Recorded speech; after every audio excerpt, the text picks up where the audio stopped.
Alright fam, so you may notice the lack of bookshelves behind me, and that's because I moved them into the other room, which is over there.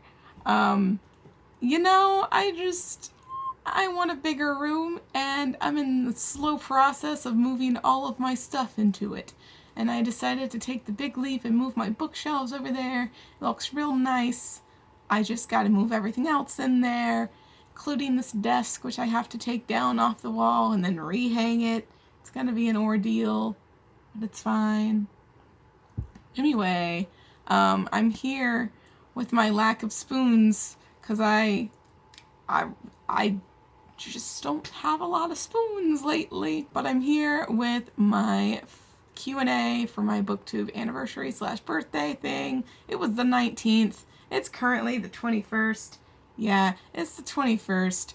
And I don't know when I'm going to edit and upload this, so who knows? It could be March before I upload this. We just don't know. But let's get on with the 5 questions that I received. So it probably won't be that long of a video.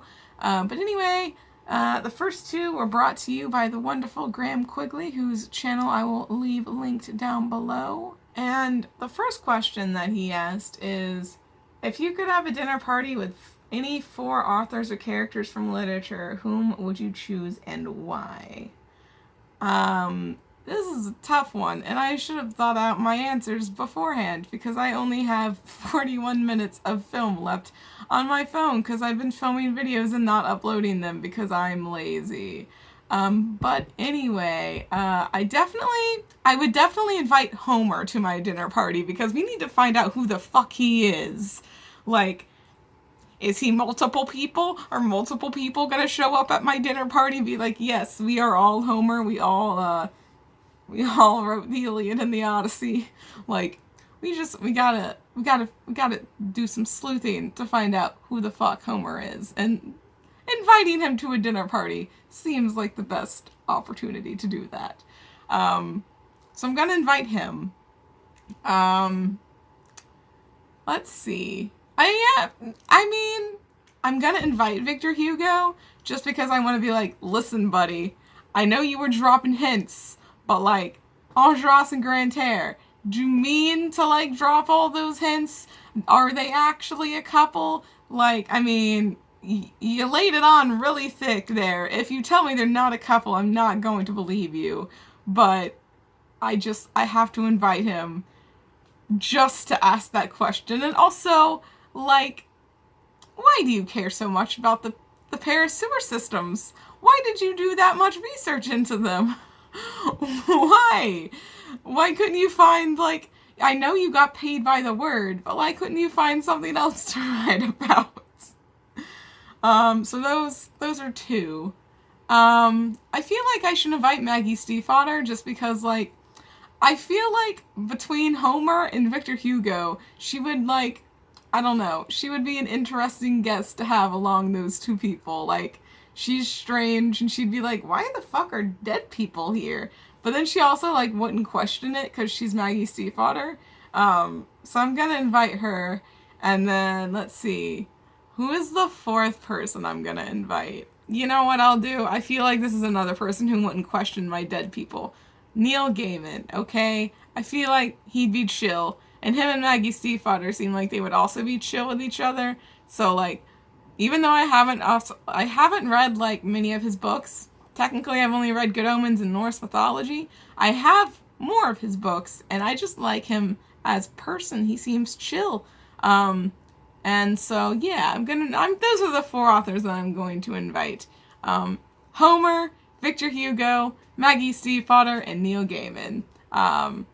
It's gonna be quite the dinner party. Next, he asks the top 3 countries you'd like to visit, and if you could live anywhere in the world, town or city or state, where would you choose, and why, obviously, LOL. So, let's see. The top 3 countries that I want to visit would be France, because I haven't visited France, Greece, haven't visited Greece, and probably Norway. I want to see France because of Les Mis and just all of the history and shit in France I think is really interesting. Greece, same reason, except for I like Greek mythology and I want to see all of the ancient ruins in Greece. And also, like, I want to kind of try some Greek food that isn't in America, because, like, I don't know if I like it or not. So, going to Greece and actually trying it will be, like, me knowing if I actually like it or not. And then, Norway, obviously, I want to do some, like, I think it would be really cool if I could, like, find, like, the town that my family is, like, from, and, like, go there and be like, ooh, so much familial history. And I think it would also be cool to, like, see fjords and stuff like that. Those are the 3 countries that I would love to visit. And where would I like to live?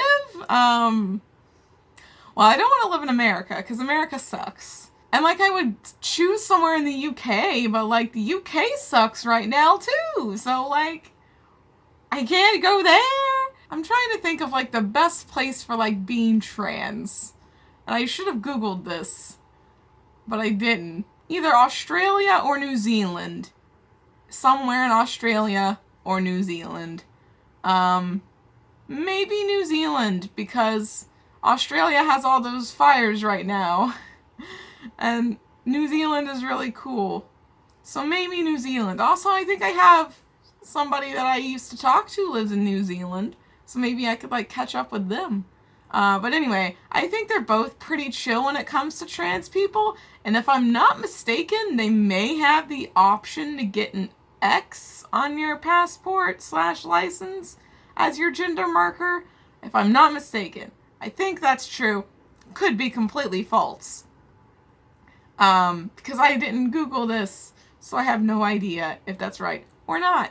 But I think one of those 2 places would be pretty cool to live. The next one is, what's your favorite book, and what book, it's an S in parentheses, would you recommend to other people who like that book? Obviously, I'm going to talk about The Song of Achilles. If you like The Song of Achilles, you should definitely...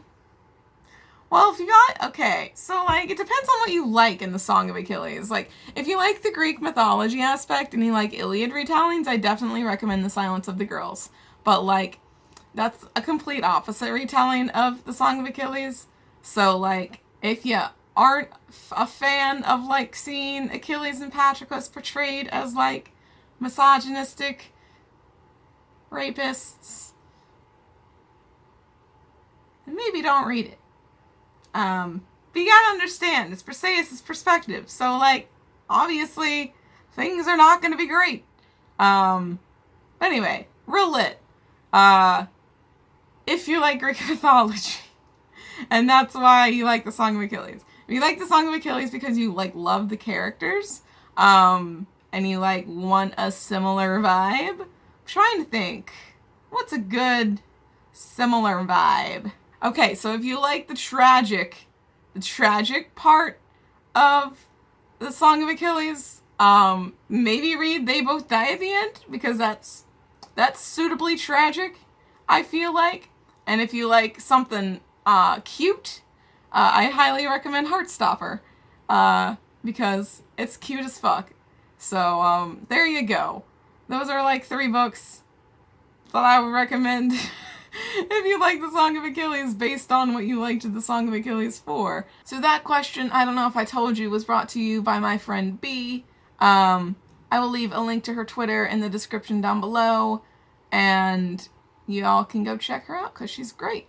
The next question comes from Brody over at E2Brody.